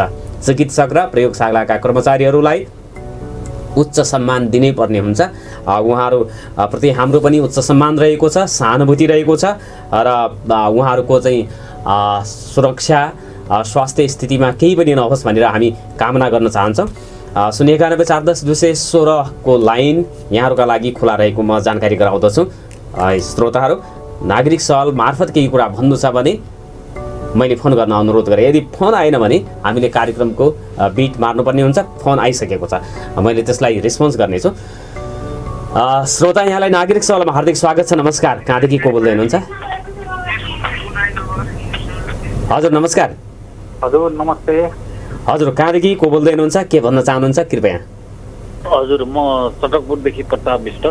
हजुर हजुर, के भन्न चाहनुहुन्छ? अनुरोध गरेँ मैले भन्न। हजुर, यो कोरोनाको उसमा हो, मैले चाहिँ यो लकडाउनको उसमा चाहिँ भन्नु खोजेँ मैले। हजुर हजुर, अब यो लकडाउनमा चाहिँ लकडाउनको पूर्ण रूपमा कुनै उसमा पनि पालना भयो नि यो सरकारले के गरी कसरी चाहिँ यो चाहिँ लकडाउन चाहिँ लागू गरे हो अथवा या चाहिँ यसलाई खोल्न ठिक थियो बरु। योभन्दा त कुनै ठाउँमा पनि केही पनि भएन। मान्छे हिँडिरहेछन्, बसिरहेछन्, चलिरहेछन्, अर्को ठाउँमा भइरहेछन्, जमघट भइराखेका छन्। साँझ बिहान चहल पहल पहिलाको जस्तै देखिन थालेको छ। अब यसमा चाहिँ यदि लकडाउन भनेपछि लकडाउनको सिस्टम हुनु पर्यो र भाडामा बस्नेदेखि लिएर अब दैनिकी जेलादारी गरेर अब भोक एउटा चाहिँ अब बस्नुपर्ने अवस्थाका मान्छेहरू, अब त्यस्ता गरिबीहरू भनौँ, तिनलाई चाहिँ अलिकति के खाने सुविस्ताहरू यताउति अब त्यस्तो मिलाउनु पर्थ्यो, विभिन्न गर्नु पर्थ्यो। अब सरकार सुतेर बस्या हो भन्ने कि अब यिनीहरू नजाने हो कि सल्लाहकारहरूको उसबाट काम गरे हो कि अनि यिनले जान्नै नखोज्या हो कि अथवा आम जनताले भोट दिँदाखेरि चाहिँ यिनीहरूलाई चाहिँ भोटिङ गर्दाखेरि नबुझेर दिया हो कि भन्ने पनि लाग्छ मलाई त। जनताको कमजोरी पनि देखाउँछ म त। यो तपाईँहरूको प्रश्न रहेको छ अथवा जिज्ञासा अभिलाषा रहेको छ। फोन गर्नुभयो, यसको लागि धन्यवाद दिन चाहन्छु यहाँलाई। धन्यवाद। लकडाउनलाई पूर्ण रूपमा परिपालना गर्नको लागि नागरिकहरूले सचेत भइदिनुपर्ने जरुरी पनि रहेको छ। अर्को टेलिफोन आएको छ, उहाँलाई स्वागत गरौँ। स्वागत छ यहाँलाई नागरिक सहलमा। कहाँदेखि को बोल्दै हुनुहुन्छ? हजुर दादा नमस्ते। नमस्ते नमस्ते, के भन्न चाहनुहुन्छ? मैले अनुरोध गरेँ यहाँलाई। कञ्चनपुर डोके बजार क्षेत्रबाट म दिनेश हामी। हजुर, डोके बजार क्षेत्रबाट बोल्दै हुनुहुन्छ। नवीन भन्नुभयो? दिनेश। हजुर भन्नुहोस्, के भन्न चाहनुहुन्छ यहाँले? म सुन्दै थिएँ कार्यक्रम, अघि एकजना सरले भन्दै हुनुहुन्थ्यो प्रदेश सरकार भाङ खाएर लट्टिएर बसिरहेको छ नि भनेर। किन त यहाँ बोर्डर सिल भएपछि अनि हजारौँ गाडीहरू दिन प्रतिदिन धनगढी भित्रिरहेका छन्। र अर्को कुरा प्रदेश सरकारले भाङ खाएर नसुतेको भए किन त मानिसहरू हजारौँ किलोमिटर हिँडेर बिच सडकमा बिस्कुट र पानी पनि नपाएर तडपिरहेका छन्। मेरो यही प्रश्न छ। सान्दर्भिक कुरा उठाउनु भयो, धन्यवाद फोन गर्नुभएको। प्रदेश सरकार भाङ खाएर बसेको छैन भनेर अध्यक्ष दुर्गा प्रसाद जोशीजीले भन्नुभएको थियो। मन्त्रीजीले भनेको भए प्रश्न गर्न पनि हुन्थ्यो। तपाईँले चाहिँ जायज प्रश्न गर्नुभएको छ धामीजीले। अर्को फोन आइसकेको छ, यहाँलाई हार्दिक स्वागत छ नागरिक सहलमा। कहाँदेखि को बोल्दै हुनुहुन्छ? हेलो सर, नमस्कार। नमस्कार हजुर, नमस्कार। को बोल्दै हुनुहुन्छ? के भन्न चाहनुहुन्छ? मैले अनुरोध गरेँ यहाँलाई भन्नको लागि। विष्णु जोशी हजुर। हजुर, यहाँको चाहिँ मेरो घर बाजुरा बुइनन्दा नगरपालिका हो सर। हजुर हजुर, के भन्न चाहनुहुन्छ विष्णुजी? हजुर, म यहाँ झन्गडीमा छु भित्रपुरमा। म घर जानु पाएँ। बाजुरा घर जान चाहनुहुन्छ तर पाउनु भएको छैन। हजुर। त्यो व्यवस्थापन अब लकडाउनमा त जान मिल्दैन त। केटाकेटी छन् सर। यहाँ उपचार गर्न अथवा के कामले आउनु भएको थियो धनगढी? आँखाको उपचारमा आएँ सर। हजुर हजुर, आमा पनि हुनुहुन्छ सँगसँगै? नाइ सर मेरै हो सर आफ्नो। ए आफ्नै उपचारको लागि आउनुभयो, लकडाउनमा परेर अब घर जान सक्नु भएको छैन।